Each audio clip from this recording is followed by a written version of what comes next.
ये खूबसूरत सा पर्पल डगर का है मित्रों। इसको बैगनी डगर भी बोलते हैं और एरेंथीमम भी बोलते हैं और इसको स्टार फ्लावर भी बोलते हैं। तो कई प्रकार से नाम है अब लोकल में। तो बहुत खूबसूरत दिखता है ये और बहुत हाइट हो गई है इसकी और काटने से इसको काट देना था तो ये बूसी हो जाता। चलिए इसको अभी हम कट भी करेंगे थोड़े समय बाद और अभी फ्लावर्स इसमें आ रहे हैं तो अच्छा लग रहा है। तो नमस्कार मित्रों, आपके अपने YouTube चैनल राधा कुंज में आप सभी का पुनः स्वागत है। और आज हमारे यहाँ बहुत बारिश हुई है मित्रों, कल से हो रहा है। कल 5 बजे के आसपास जो शुरू हुआ था बारिश और बहुत तेज़ गरज के साथ बरस, मतलब गरज और बरस दोनों था। तो बहुत बारिश हुई है और बारिश में हमारे पौधों का हाल बेहाल है। अभी थोड़ा सा देखिए रुका है, 2 बजे तक भी गिरा है रुक रुक के, लेकिन स्पीड कम थी। लेकिन रात भर स्पीड बहुत ज़्यादा थी और कल शाम से जो गिरा था वो तो इतनी ज़्यादा बारिश थी और ऐसा मतलब गरज था कि ऐसा लग रहा था बादल फट गया है पास में। और बहुत बारिश था, हमारा छत पूरा लबालब था, लेकिन इस तरफ थोड़ा सा बस ये वाला एरिया बच गया था और बाकी तो इधर आप देखेंगे तो पूरा पानी भरा हुआ था। धीरे धीरे जैसे जैसे डाउन एरिया है तो हट करके सूखते जा रहा है। तो बस मित्रों, अभी भी बारिश अब जाने का है सितंबर में। अब ये जाता हुआ बारिश है कहना चाहिए। फुल मानसून निकल गया हमारा और जो हमको फ़ायदा होना था वो फ़ायदा भी हुआ है और जो नुकसान होना था वो भी हो गया। अब बारी आती है कि हम अपने पौधों को कैसे तैयार करें अगला फ्लावरिंग के लिए। मेरे यहाँ तो काफ़ी फ्लावरिंग हुई है मित्रों, इस तरफ आप देख ही रहे हैं। और अक्सर मैं वीडियो में दिखाती हूँ कि बहुत अच्छी मेरी फ्लावरिंग हो रही है, लेकिन सभी प्लांट में नहीं। सभी में हो रही है ऐसा मैं नहीं कहूँगी और सभी में कलियाँ बन रही हैं ऐसा भी नहीं है।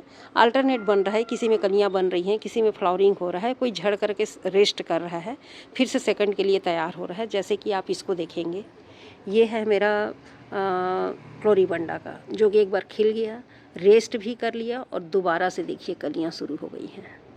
इस तरीके से हर एक ब्रांच में आपको कली दिखाई देगी थोड़ी थोड़ी। तो ये कहलाता है इसका सेकंड शुरुआत है। तो अब ये अभी के सीज़न में, मतलब ये हमको इस सीज़न में फूल दिखाएगा। अभी इसमें फ्लावरिंग बड्स बन रहे हैं तो ये अब हमको दिखाएगा पूरा सितंबर 15 के बाद तक। 15 दिन के बाद लास्ट सितंबर तक ये खिलना शुरू हो जाएगा। टाइम लगता है तैयार होने में, अभी तो स्टार्ट हुआ है बस। तो और कई खिलने के लिए तैयार हैं, कई धीरे धीरे इधर बारिश में देखिए फुल बारिश में है और उसके बाद भी कलियां इसी में से सूख के ख़राब भी हो रही हैं बारिश की वजह से। देखिए अभी भी पानी है तो इस तरीके से ये जल जाता है। लगातार बारिश होती है ना तो ये जल जाता है और ऊपर से धूप निकलता है। धूप निकलता है तो तेज़ निकलता है। आप ये सूखा हुआ सब देख रहे हैं ना, इसलिए निकला है कि 2 बजे के बाद रुका है, लेकिन धूप भी हो गया था और हवा भी था। तो इस वजह से हमारे प्लांट कुछ इस तरह से हैं, लेकिन पानी का जोर अभी भी है। देखिए पानी भरा हुआ है इस तरीके से। तो आने के बाद इसको मैं एक साइड का झड़ा के गई हूँ, लेकिन इधर का नहीं की थी। और ये कुछ बर्ड्स हैं जो बहुत खूबसूरत बन रहे हैं, देखिए खिलेंगे। और उसी तरह से इसमें भी आप देखिए तो इसमें भी सभी में बर्ड्स दिखाई देंगे आपको हर एक ब्रांच पे। कम है, किसी में ज़्यादा है, लेकिन है बर्ड्स। तो इस तरीके से काम चल रहा है। अब हमको इनको क्या करना है, इनको तैयार करना है अगले सीज़न के लिए। अगला मतलब कि ये जो सितंबर है, सितंबर, अक्टूबर और नवंबर, ये भरपूर फूल देंगे आपको। जैसे मैं पूरा अगस्त भी फूल ली हूँ, मेरे पास पूरे अगस्त के मंथ में पूरा फूल खिला हुआ था। पूरा फूल खिला हुआ था मेरे यहाँ, बिल्कुल ब्लैंक नहीं था। तो इस तरह से देखा जाए तो मुझे अगस्त से जुलाई बस तक मेरे पास नहीं था फूल। जून में भी था, जुलाई 1 महीने नहीं था, लेकिन इधर अगस्त से मुझे कंटिन्यू फ्लावरिंग मिल रही है। अब हम इसको इस सितंबर में अच्छी फ्लावरिंग के लिए, या जो हमारी इस तरह से कलियां बन रही हैं वो स्वस्थ बने, हेल्दी बने, तो उसके लिए हमें क्या काम करना है। तो बारिश जब रुकता है मित्रों तो जो सबसे नेसेसरी वर्क होता है, एक तो होता है कि इसके आप पीले पत्तों को निकाल दीजिए। पीले पत्तों को निकाल दीजिए, सूखे हुए फूलों को निकाल दीजिए यदि सूखे हुए फूल हैं तो, और यदि पत्ते पीले हो रहे हैं तो उन पीले पत्तों को भी निकाल दीजिए। ये देखिए मैं सबसे पहले निकाल देती हूँ, कुछ पत्तियों को रखी हूँ ताकि मैं आपको दिखा सकूँ इस तरीके से। इस तरीके से जो पीले पत्ते होते हैं ना, इन्हें हमें निकाल देना है। ये छूते ही निकल जाते हैं। ये देखिए इस तरह से पीले पत्तों को आप निकाल दीजिए। सूखे हुए फूलों को निकाल दीजिए। सूखे हुए फूल भी आप उसमें मत रखिए। बारिश के कारण ये क्या है, वैसे भी इसमें फंगस आ रहे हैं, कहीं पर कहीं कुछ हो रहा है, ये नहीं होंगे। और सीड पॉट जिसमें बनना है वो बन भी रहे हैं मित्रों, सीड पॉट जिसमें बनना है वो सीड पॉट्स बन भी रहे हैं। तो इस तरह से अपने प्लांट की साफ़ सफाई करते रहनी है। अब हम इसको झाड़ झूड़ करके आप अरेंज कर सकते हैं। अभी तो हम बचाने के लिए समझिए कि ना चाहते हुए भी कई प्लांट को छाये में रख रहे हैं, कभी कभी वहाँ से हटा के इधर रख रहे हैं। या तो ज़्यादा बारिश हो गया तो जैसे कि मैं अल्टरनेट की हूँ, इस जगह पे मेरे फुल बारिश मिलता है तो मैं यहाँ से कुछ जो कॉडेक्स मुझे सिकुड़े हुए से थोड़े लगते हैं या डिहाइड्रेट लगते हैं तो उनको मैं यहाँ पर ला करके रख देती हूँ। इसी बहाने मेरे प्लांट्स चेक भी हो जाते हैं और उनको भरपूर पानी भी मिल रहा है। इस वजह से मेरे प्लांट काफ़ी हेल्दी दिखेंगे आपको इस तरीके से। और उस तरफ भी आपको दिखाऊं तो अब इसमें जो हमको काम करना है वो है कि हमारी मिट्टी कंटिन्यू पानी में, पानी हमारे यहाँ कंटिन्यू गिर रहा है।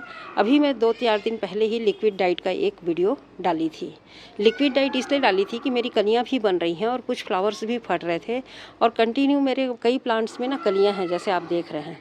तो मैंने इनको थोड़ा सा बूस्टअप करने की कोशिश की है।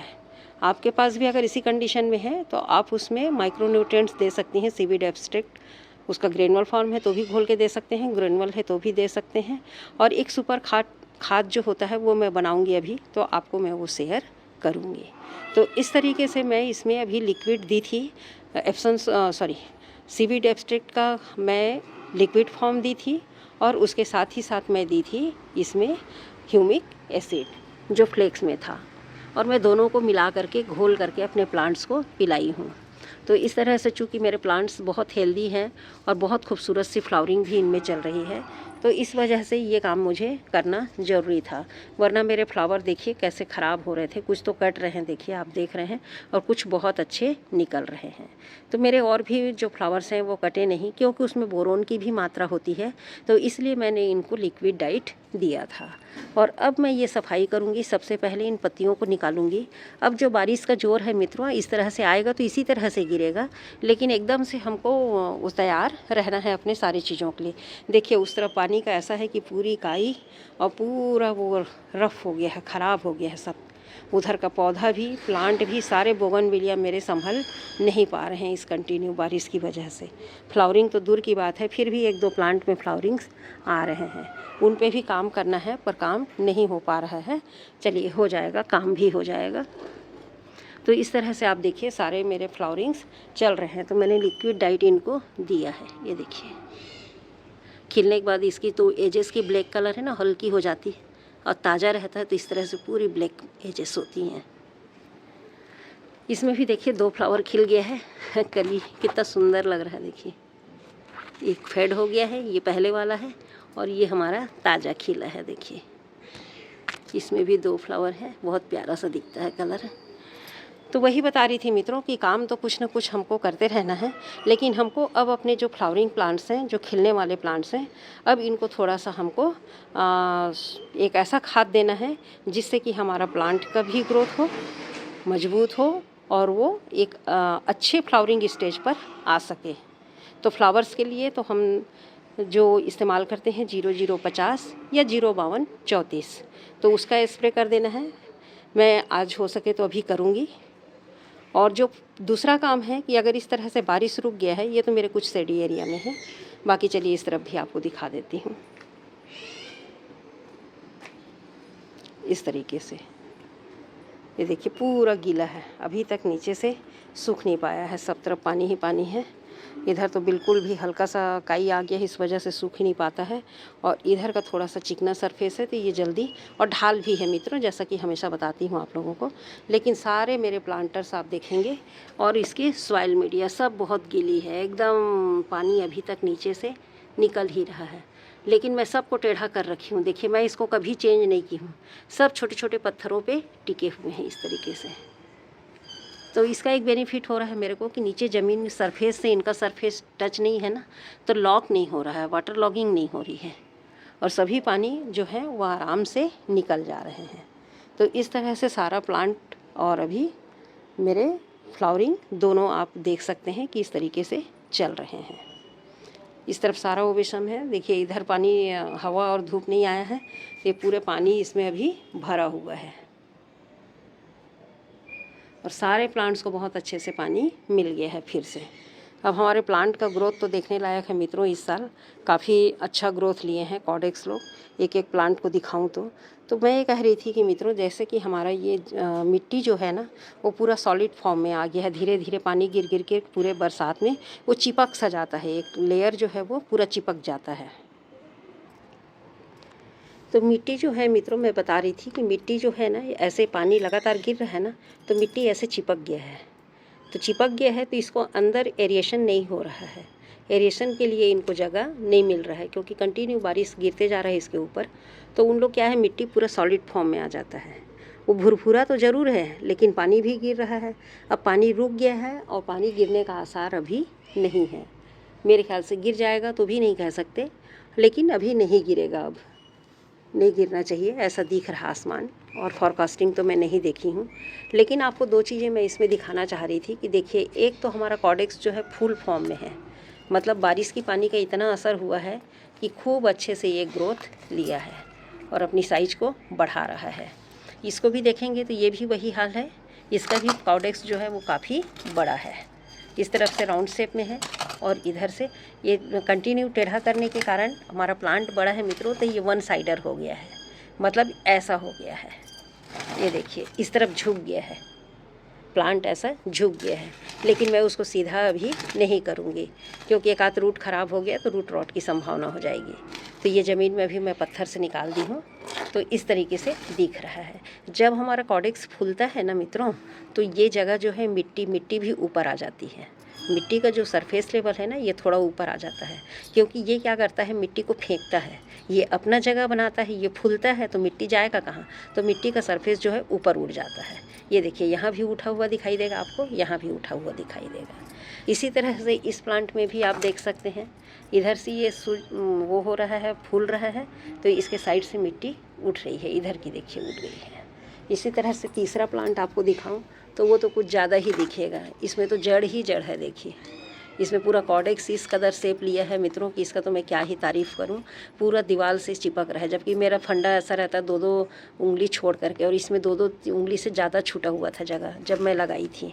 लेकिन ये दोनों के दोनों पार्ट्स के पास 1 उंगली की जगह यहाँ बची है और यहाँ पर भी बड़ी मुश्किल से 1 उंगली की जगह है। आप देखिए मिडिल फिंगर से। तो इस तरीके से ये ग्रोथ लिया हुआ है। और तीसरे प्लांट को आपको मैं दिखाऊं अगर, ये देखिए, तो इसका ग्रोथ देखिए, पूरी मिट्टी यहाँ से ऊपर आ गया है। यहाँ से पूरा मिट्टी ऊपर आ गया है। इधर से देखेंगे तो इधर का भी मिट्टी पूरा ऊपर आ गया है। ये देखिए छोड़ दिया है, यहाँ से ये मिट्टी छोड़ रहा है मतलब ये कॉडेक्स इतना ज़्यादा फूल गया है कि मिट्टियों को अलग कर दे रहा है। और जैसे ही सूखेगा तो ये दिखाई देगा कि मिट्टी अलग हो गई है इससे। और कॉडेक्स का साइज़ तो आप देखिए, कॉडेक्स का साइज़ देखिए, प्लांट साइज़ देखिए, बहुत ज़बरदस्त आया है। ये भी इस बारिश का है। वैसे भी हैवी था, पुराना प्लांट है। और अगले प्लांट का भी वही हाल है, उस प्लांट का भी वही हाल है। ये पत्थर से निकल गया, इसको टिका के ही रखना है मित्रों, अभी खतरा है। ये देखिए इस तरीके से मैं तिरछा कर देती हूँ। इस तरीके से मेरे सारे प्लांट्स चल रहे हैं। देखिए तो अभी जो खरपतवार होगा ना, इस तरह से थोड़ा बहुत निकला हुआ है, इसको आप निकाल दीजिए। मैं आज यहाँ से काफ़ी, यहाँ पर हमारा कॉककम का था, एक बड़ा प्लांट हो गया था, उसको खींच के निकाली हूँ, क्योंकि अब इन खरपतवार की ज़रूरत नहीं है। अब सितंबर में बारिश का जोर जो होता है मित्रों कम हो जाता है, तो खरपतवार की ज़रूरत नहीं है। तो एक तो आप जितने खरपतवार हैं उसको निकाल दीजिए। खरपतवार बोलने से मतलब जंगली घास, बीड्स जो भी उगे हुए हैं उनको आप निकाल दीजिए। और दूसरा जो काम करना है, सारे बीड्स को निकाल दीजिए। आज मैं बहुत सारा मॉर्निंग में निकाल के गई हूँ और जिसको सेट करना था उनको सेट भी की हूँ। दूसरी चीज़ है, जो मिट्टी इस तरह से बैठी हुई है, अभी अब पानी गिरने का नहीं है। पानी गिरने का है मतलब गिरेगा तो ज़ोर से गिरेगा, ऐसा कुछ नहीं है कि कम गिरेगा या ज़्यादा गिरेगा। लेकिन अब हम इसमें एक काम जो करना है हमको, वो है इस तरह से हमारी जो मिट्टी है इसको हल्की हल्की किनारे से इस तरह से गुड़ाई कर देना है। ये देखिए आज कंटिन्यू बारिश के बाद भी मैं इसको करके दिखा रही हूँ आपको, क्योंकि उधर रोशनी थोड़ी कम हो गई है, लेट हो गया है ना। मेरा वीडियो बनाने का काम क्या कीजिएगा, काम तो ज़रूरी है, करना भी है। ग्राउंड करके गई हूँ सुबह, तो इसको लाना ही भूल गई थी फ़ोन को, और मैं फ़ोन से ही बनाती हूँ। तो ये देखिए इस तरीके से हल्का हल्का करना है, जड़ डैमेज हो ऐसा नहीं करना है, बस इस तरह से इसको कर देंगे। तो इसका क्या होगा, एरिएशन जो है वो प्रॉपर होगा, और मिट्टी भी सूखेगी और हवा भी जाएगा। तो इससे क्या होगा कि हमारा मिट्टी जल्दी सूखेगा, और प्लस हमारे जड़ों को भी हवा मिलेगा। इस तरीके से मिट्टी लूज हो गई तो हवा मिलेगा, और हमारे प्लांट के ग्रोथ के लिए ये बहुत अच्छा होगा। हमारा प्लांट प्रॉपर ग्रोथ करेगा, हवा लेगा, जड़ भी हवा लेगा, तो जड़ भी सांस ले पाएगी, जड़ सांस लेंगे तो हमारा प्लांट हेल्दी होगा। और इसका जो फ्लावर है देखिए, बहुत खूबसूरत सा फ्लावर है। ये देखिए, ये भी रानी, डार्क रानी और लाइट रानी का शेड है। बहुत प्यारा सा दिखता है ये फूल, बहुत सुंदर दिखता है, भर भर के खिलता है मित्रों। उसी प्रकार से मैं हर एक अपने प्लांटर को इसी तरह से मैं इससे गुड़ाई करूँगी। और बस देखिए कि जड़ों पे टूल्स ना लगे। जड़ों पे लगने से क्या है कि छिल छाल जाएगा, तो हमारे फंगस लगने की संभावना बढ़ जाती है। मैं बिल्कुल ये जो रीम है ना हमारे जड़ का, ये देखिए जड़ किस चीज़ का है देख लेते हैं। जड़ आ गया देखिए, ये हमारे कॉडेक्स का ही है, लेकिन ये नहीं होगा नुकसान, फाइबर रूट्स हैं, बढ़ रहे हैं ना। तो बिल्कुल ये रीम के किनारे मैं बिल्कुल हल्का हल्का कर रही हूँ। और ये काम आपको जैसे ही पानी रुके ना तो ऐसे ही करना है, ताकि मिट्टी गीली हो तो ताकत लगाना ना पड़े। मिट्टी सूख जाता है तो थोड़ा ताकत लगाना पड़ता है, तो उस समय जड़ों को नुकसान होने की संभावना बढ़ जाती है। तो इस तरीके से मैं इसको करके बिल्कुल यहाँ पर मैं गमले के रीम के किनारे किनारे ही अपने इसको टूल्स को चला रही हूँ, देखिए इस तरीके से। और बस मेरा टारगेट है सिर्फ लूज़ करना मिट्टी को। लूज़ करने से क्या होगा, इनका एरिएशन बन जाएगा, जड़ों को हवा मिलेगी और ये जल्दी सूखेंगे भी जल्दी। और जड़ों को हवा मिलेगा ना, तो हमारे प्लांट्स के लिए ये बहुत अच्छा है। और जब 1-2 दिन ये सूख जाएगा मित्रों, फिर मैं इसमें डालूँगी अपने बूस्टर खाद। बूस्टर खाद बोले तो जो इसके लिए मैं अभी सूखा खाद बनाने वाली हूँ, वो मैं इस पर मिलाऊँगी, वो भी मैं आप लोगों के साथ शेयर करूँगी। तो बस मित्रों, यही आज आप लोगों से बात करनी थी। इसी प्रकार से बिल्कुल गमले के किनारे किनारे बिल्कुल रीम से हमको इस तरीके से चलना है, कुछ नहीं करना है। बिल्कुल ये तिरछा है तो हिल रहा है मित्रों। चलिए मैं इसको निकाल ही लेती हूँ पत्थर से। पर इनसे मुझे बहुत फ़ायदा हुआ है, प्लांट को इस तरह से टिका के रखने से ना। बिल्कुल पानी के लिए तो मुझे कोई सोचना ही नहीं पड़ा। मेरी मिट्टी भी वैसे भी फुल वेल ड्रेन है, इसमें कोई डाउट नहीं है। देख रहे हैं आप, ऊपर भी कंकड़ पत्थर, ईंट के टुकड़े सब आपको दिखाई दे रहे हैं। पानी रुकने की तो कोई संभावना नहीं है, वरना इनमें पानी भरा रहता। देखिए मैं इसको चारों तरफ से निकाल ली। यहाँ पे एक मैक्सिकन पिटूनिया का है, रहने देती हूँ, थोड़ा पानी को सोख कर लेगा। छोटा प्लांट है, कोई दिक्कत नहीं है। तो इस तरह से ये काम आपको करना है। और बस इसको फिर से मैं तिरछा कर दे रही हूँ, ताकि नीचे से भी हवा निकले, बाहर से भी हवा मिले। और ये देखिए इसकी साइज़ देखिए, ये इतना ज़्यादा बढ़ गया है मित्रों, ये भी टिका हुआ है। ये देखिए पत्थर से टिका के रखी थी। इसका कॉडेक्स का साइज़ इतना बढ़ा है कि अब यहाँ पर जगह ही नहीं बचा है। आपको बताऊँ तो यहाँ पर 1 उंगली की भी जगह नहीं है ऐसे। अब इसको क्या करेंगे, अभी तो रिपोर्टिंग नहीं करेंगे, इसको फरवरी तक चलाएंगे। अभी ये जब तक इधर पॉट को टेढ़ा नहीं कर देगा तब तक मैं इसको कुछ नहीं करूँगी। हाँ ये है कि यहाँ पर लूज़ करने की जगह नहीं है। बस ये देखिए इसकी जितनी स्टिक है ना इस टूल्स की, उतनी ही जगह है यहाँ पर। तो हम वहाँ से नहीं करेंगे, इधर से लेंगे इस तरीके से। इधर से देखते हैं कितना हुआ है। हालांकि इधर भी मेरे रूटीन जो है कॉडेक्स वो बढ़े होंगे, लेकिन बस इतना ही बहुत है इसके लिए। और इस कोने से थोड़ा सा कर देते हैं, बस। पीछे भी जगह नहीं है, क्योंकि इसमें पीछे से भी आपको दिखाती हूँ, पीछे पूरा टच हो गया है इस तरीके से।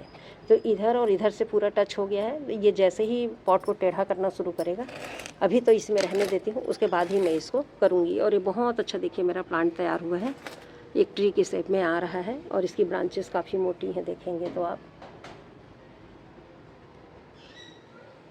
और ये रेड कलर का स्टार जैसा खिलता है, क्रिस्पम की तरफ फूल आता है इसका। चलिए पत्थर में इसको फिर से टिका देते हैं, बस यही प्रोसेस है, बस यही काम मुझे करना है। देखिए मैं आपसे बात करते करते 4 प्लांटर में कर चुकी, 1 2 ये 3 और ये चौथा। और 2-4 और कर दूँगी। तो सुबह शाम करके इनको मैं धीरे धीरे इसी उसमें लाऊँगी क्रम में। तो बस मित्रों, आप भी इसी तरह का काम कीजिए और जब ये काम हो जाएगा ना, उसके बाद हम इसको फर्टिलाइज़ करेंगे। ये काम मेरा कंप्लीट हो जाएगा तो मैं इनको सूखा फर्टिलाइज़र दूंगी, जो अभी हमारे अक्टूबर के फ्लावरिंग के लिए या सितंबर में जो फ्लावरिंग होगी, अभी कलियां बन ही रही हैं, तो इनको हमारा प्लांट को वो खाद जो है हमारे सपोर्ट करेंगे। और अच्छी फ्लावरिंग, हेल्दी फ्लावरिंग के लिए ज़रूरी है कि हम इनको अभी एक बार फर्टिलाइज़ करें। तो चलिए हम इनको फर्टिलाइज़ करेंगे, तब फिर आपसे शेयर करेंगे कि मैं कैसे बनाई हूँ। तब तक मैं ये 2-4 प्लांटर हैं मित्रों, देखिए खुलने के बाद ऐसे हो गई मिट्टियाँ, और इसी तरह से इधर भी इनको कर दे रही हूँ, और जितना कर सकती हूँ अभी 1 घंटे काम वो कर लूँगी, उसके बाद नीचे उतरूँगी। तो थैंक यू मित्रों, यहाँ तक वीडियो को देखने के लिए।